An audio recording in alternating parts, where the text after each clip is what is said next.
Question 906.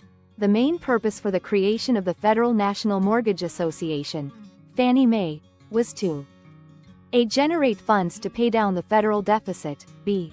Increase the money available to housing, C.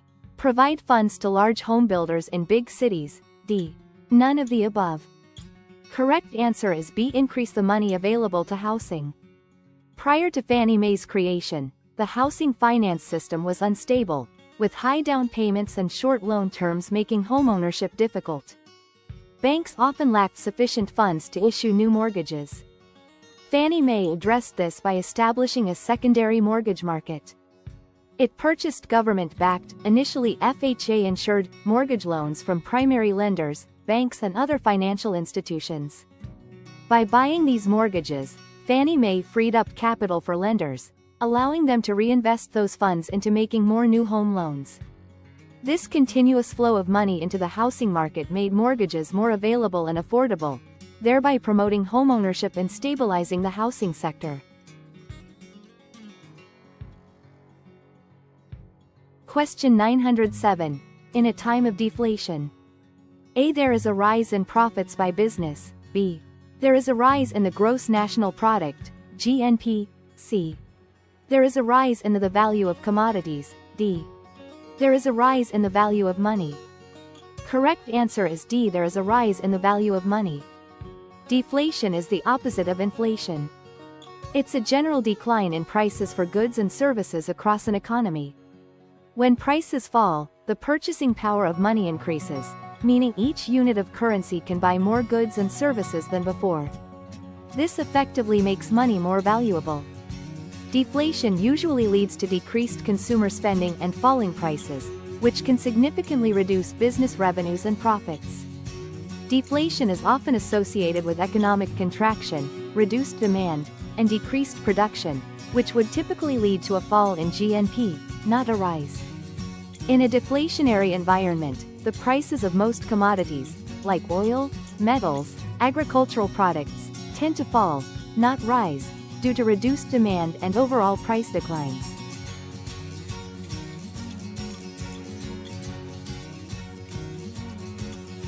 Question 908.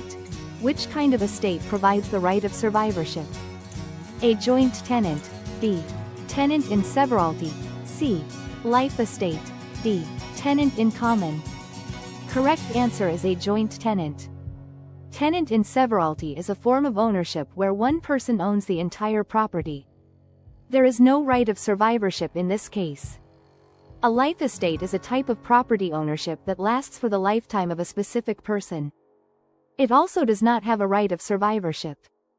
Tenant in common is a form of co-ownership where two or more people own a property together, but there is no right of survivorship. If one tenant in common dies, their share of the property passes to their heirs. A joint tenancy is a form of property ownership where two or more people own a property together. A key feature of joint tenancy is the right of survivorship. This means that if one joint tenant dies, their share of the property automatically passes to the surviving joint tenants. Question 909. These terms, square foot method, unit cost in place method and the quantity survey method, are related to A. Institutional lender, B. Mortgage companies, C. Appraisal, D. Bulk sales. Correct answer is C. Appraisal.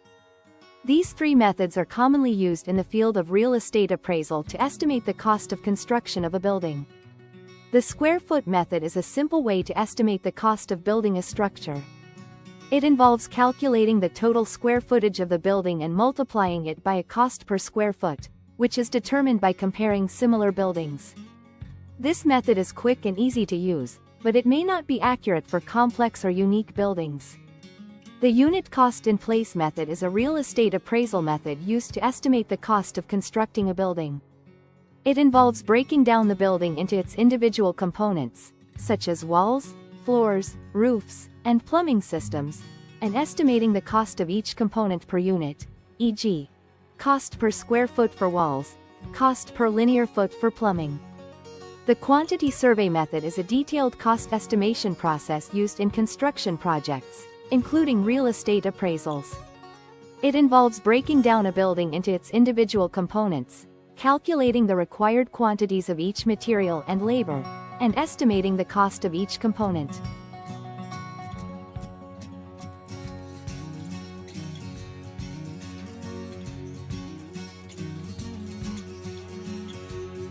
Question 910. A primary residence is a person's A. Largest home, B. First home, C. Main residence, D. Newest home. Correct answer is C. Main residence. A person's primary residence, or main residence, is the dwelling where they usually live, typically a house or an apartment. It's the main place of residence for an individual or a family. This means it's the dwelling where an individual spends the majority of their time, conducts their daily life, receives mail, and registers to vote. It is distinct from secondary homes, vacation properties, or investment properties. A person can only have one primary residence at any given time, though they may share the residence with other people. This designation can have various legal and financial implications, such as eligibility for tax benefits and property exemptions.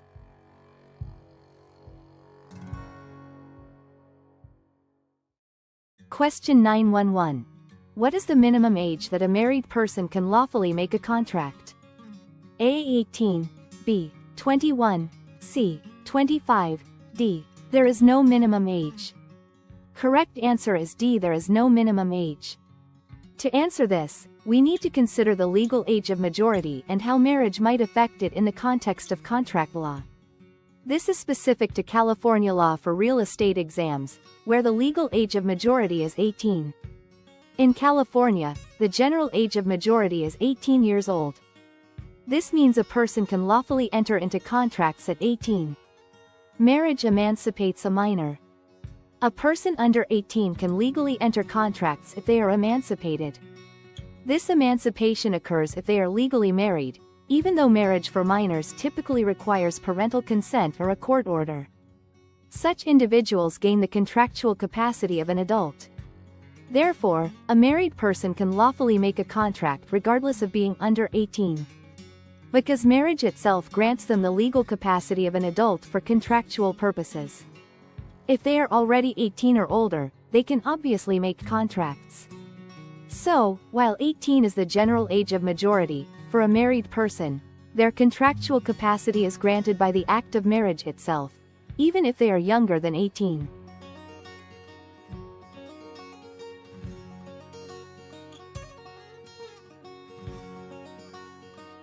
Question 912. A 17-year-old, who has joined the U.S. Marines, wants to sign a rental lease. He may A. Not enter into a rental agreement, B. Legally enter into a rental agreement. C. Enter into a rental agreement if his parents or guardian give their written approval. D. Enter into a conditional contract which becomes binding when he turns 18. Correct answer is B. Legally enter into a rental agreement. Joining the U.S. military grants a minor legal adult status. This means that the 17-year-old Marine can enter into contracts to purchase, rent or lease property without parental consent. This is because military service is considered a significant responsibility that implies maturity and the ability to handle legal obligations.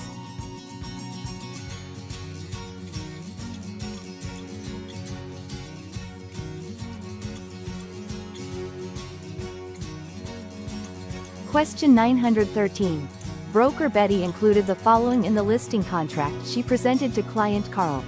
As consideration for the following, Broker Betty agrees to use her best efforts in procuring a buyer for the listed property. This clause is A. Necessary to establish a bilateral contract, B. Necessary to establish a unilateral contract, C. Unnecessary, D. Required by the doctrine of laches. Correct answer is A. Necessary to establish a bilateral contract. In many jurisdictions, including California, a minor, someone under 18 years old, generally lacks the full legal capacity to enter into binding contracts. However, there are specific exceptions where a minor is considered emancipated, giving them the legal capacity of an adult for contractual purposes. One common way a minor becomes emancipated is by lawfully joining the armed forces. Once enlisted, they are typically considered emancipated, which means they can manage their own affairs, including entering into contracts like rental leases, without parental consent or court approval. Therefore, the 17-year-old, having joined the U.S. Marines, is considered emancipated. Question 914.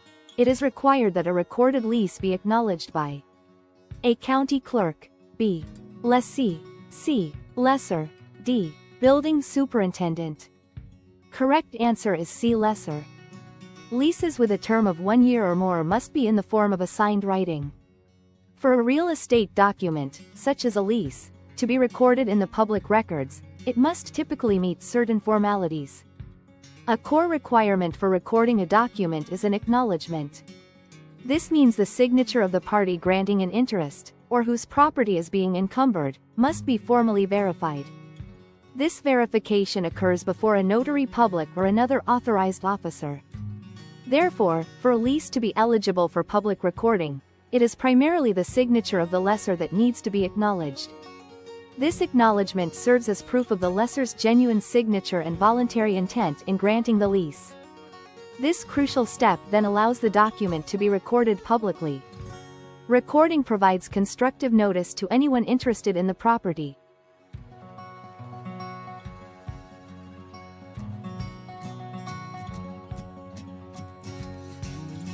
Question 915. A tenancy in common is created when A. More than one person takes title, B.